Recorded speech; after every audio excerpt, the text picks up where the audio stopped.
Oi, gente, tudo bom? Que Deus abençoe você, a sua casa, a sua família, em nome de Jesus. Gênesis capítulo 14. E aconteceu nos dias de Anrafel, rei de Sinar, Arioque, rei de Elazar, Kedorlaomer, rei de Elão, e Tidal, rei de Goim, que esses fizeram guerra a Bera, rei de Sodoma, e Birza, rei de Gomorra, Sinabe, rei de Admar, e a Semeber, rei de Zeboim, e ao rei de Bela. Esta é Zoar. Todos esses se ajuntaram no vale de Sidim, que é o mar de Sal. 12 anos haviam servido a Kedorlaomer, mas ao 13º ano rebelaram-se. Marque isso, ao 13º ano rebelaram-se. Se também você achar por bem, marque também esse verso 3, todos esses se ajuntaram no vale de Sidim, e se você também quiser, marque o verso 2 que diz que esses fizeram guerra a Bera, ok? Verso 5. E ao 14º ano veio Kedorlaomer e os reis que estavam com ele, e feriram aos Refaíns em Asterote-Canaim, e aos Uzins em Ram, e aos Emins em Savé-Kiriataim, e aos Oreus no seu monte Seir, até a campina de Parã, que está junto ao deserto. Depois tornaram e vieram a En-Mispat, que é Cádiz, e feriram toda a terra dos Amalequitas, e também os amorreus que habitavam em Hazazon-Tamar.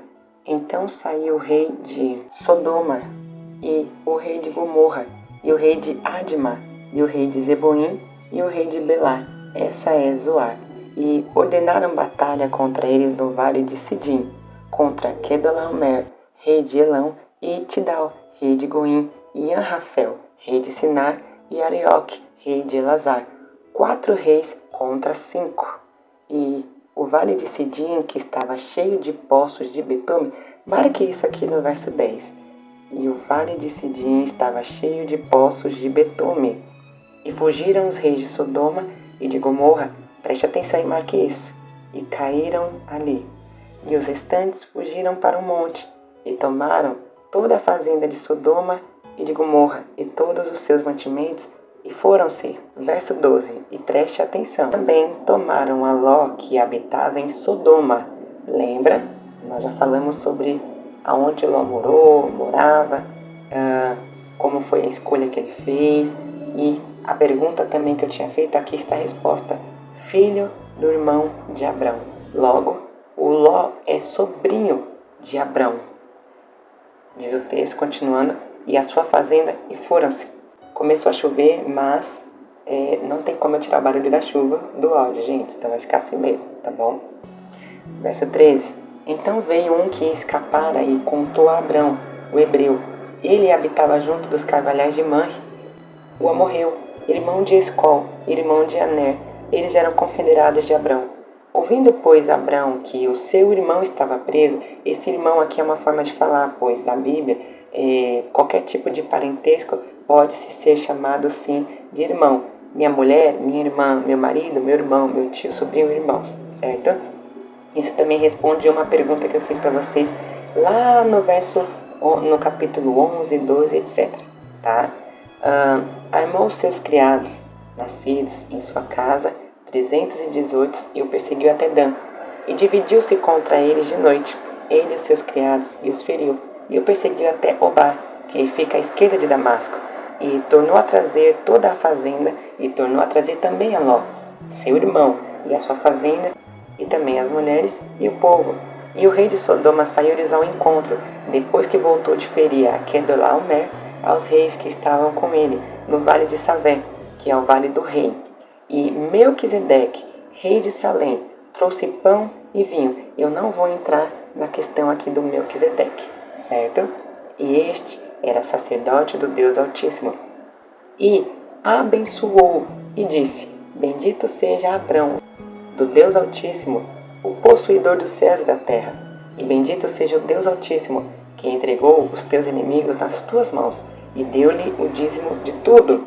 Veja que o Abrão está dando o dízimo a Melquisedeque sem ninguém precisar pedir, sem ninguém forçar ele, também não estabelece quantos por cento são, se é 10, se é 20, 30, ok? Ele quis dar, ele simplesmente deu. 21. E o rei de Sodoma disse a Abrão: Dá-me as minhas almas e a fazenda toma para ti.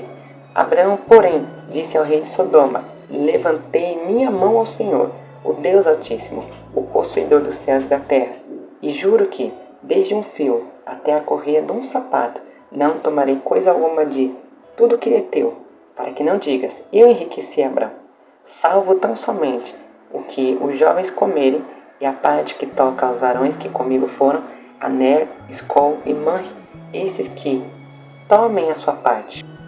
Aqui no 14, nitidamente começa-se o quê? Por uma guerra. Tudo aquilo que nós temos e que chama a atenção, seja espiritual, carnal, material, sentimental, será geralmente cobiçado pelo inimigo, seja esse inimigo espiritual ou carnal. Será feito guerra para quê? Para tentar conquistar e tirar de mim e de você isso que tanto nós temos que é valioso. Lembra que também lá no capítulo anterior, o Ló, ele faz escolhas apenas por vista, olhou, se agradou, logo desejou. Mas veja que aqui, né, essa cidade que é linda aparentemente, vive que? Em conflitos, em guerras. Os seus moradores, diz o texto, capítulo 13, verso 13, são pecadores diante de Deus. Tem muita gente que erra nas suas escolhas, por quê? Devido às suas más escolhas. Porque eles fazem escolhas por aparência, por aquilo que lhe agrada com os olhos.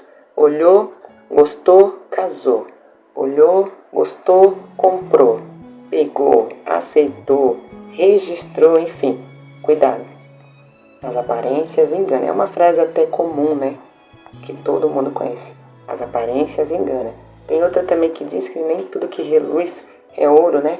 E realmente, tomem cuidado. Verso 10 mostra um lugar cheio de poços de betume. Lembra? Nós marcamos aqui, ó, que o lugar ele é cheio de poços de betume. E é muito bom que você preste atenção nesses tipos de detalhe, porque aparentemente parece que nada a ver nessa informação no texto. Mas se tem essa informação no texto, esse detalhe aqui do texto deve ser observado. Então, o que são esses poços de betume? Resumidamente, esses poços eles continham como que um tipo de, como eu posso dizer, de um algo pegajoso e escuro, de forma até que suja e grudento. Logo, podemos até dizer que era uma certa lama, né, um lodo, algo do tipo. E esse lodo ou essa sujeira, ele simboliza na nossa breve e simples aplicação o pecado. E os reis de Sodoma e Gomorra, lembra, não se esqueça disso. Eles eram reis de uma cidade que aparentemente era bonita, porém cheia de pecado diante de Deus, os seus moradores. Então, os reis de Sodoma e Gomorra, diz o texto, que eles na sua fuga caíram logo no que? Nesses poços, ou seja, naquilo que eles mesmos amavam, o lodo, o que é grudento, o pecado, sujo e abominável. Veja, o texto vai dizer também sobre o Abrão. O Abrão é daquele tipo de irmão que ele entende que mesmo estando longe, ele não deixa de amar e até mesmo querer sempre proteger o seu irmão. Esse aqui é o Abrão. Nós deveríamos também ser da mesma forma, imitar o Abrão, ajudar o irmão. Se eu puder ir e ajudar, eu irei. Mas se eu não puder, eu orarei. Eu vou interceder para que seja enviado ajuda para o meu irmão, a qual eu no momento não posso. Não é porque houve uma separação, lembra que houve uma separação entre Ló e o Abrão, mas não é porque houve essa separação que o texto mostra que você deixou de ser meu irmão, ou que o Abrão deixou de ser irmão do Ló. Oxalá que Deus, né, colocasse esse sentimento em nós de ser verdadeiramente um irmão para um irmão. Que o Senhor venha nos colocar esse sentimento de querer proteger nosso irmão e não apenas o saudar. Paz o Senhor, meu irmão. Oi, meu irmão. Tudo bem, meu irmão? Não, mas verdadeiramente ser irmãos, ser uma família, porque nós somos uma família. E a família de Cristo, ela é aquela que ouve a voz de Deus. E todos nós, juntos, como uma família, seremos salvos. Porque um dia eu vou precisar de você, mas vai haver um dia que você vai precisar de mim. Então, que Deus venha nos dar sempre esse temor e essa reverência para saber que, assim como o Senhor sempre estende a mão para nós, mesmo quando nós tomamos decisões erradas, mesmo quando nós vamos para caminhos errados, a mão de Deus está sempre lá com misericórdia para nos ajudar, que nós também venhamos ter esse sentimento de Cristo, de mesmo nosso irmão errando, a gente ir e o perdoar, a gente ir e o ajudar. Não é à toa que diz 70 vezes 7, se o seu irmão pecar contra ti em apenas um dia. O que ele está dizendo? Que você venha sempre praticar o perdão uns com os outros, assim como o Senhor sempre tem um perdão para mim e para você, homens e mulheres, pecadores, falhos, imperfeitos, mas que diante dos olhos do Senhor tem muito valor, ao ponto desse Deus olhar para mim e para você, mesmo a gente indo para caminhos ruins, Ele ir até você e te buscar e te tirar desse lugar de trevas e te trazer para a sua maravilhosa luz. O Senhor, Ele sempre envia uma ajuda para nós. Deus sempre vai enviar um socorro para mim e para você. Mesmo quando nós venhamos tomar decisões erradas, Deus sempre usa alguém para ir até lá, nos ajudar e nos socorrer. E no final, Deus nunca nos deixa sem o seu alimento, que é a sua palavra e é o seu Espírito Santo para nos consolar. Amém? E aproveitando, eu vou deixar uma pergunta aqui para você. Por que Abrão foi morar em Sodoma? Me responde aí, tá bom? Deus te abençoe. Em nome de Jesus, eu te vejo no próximo capítulo, viu? Fique com Deus.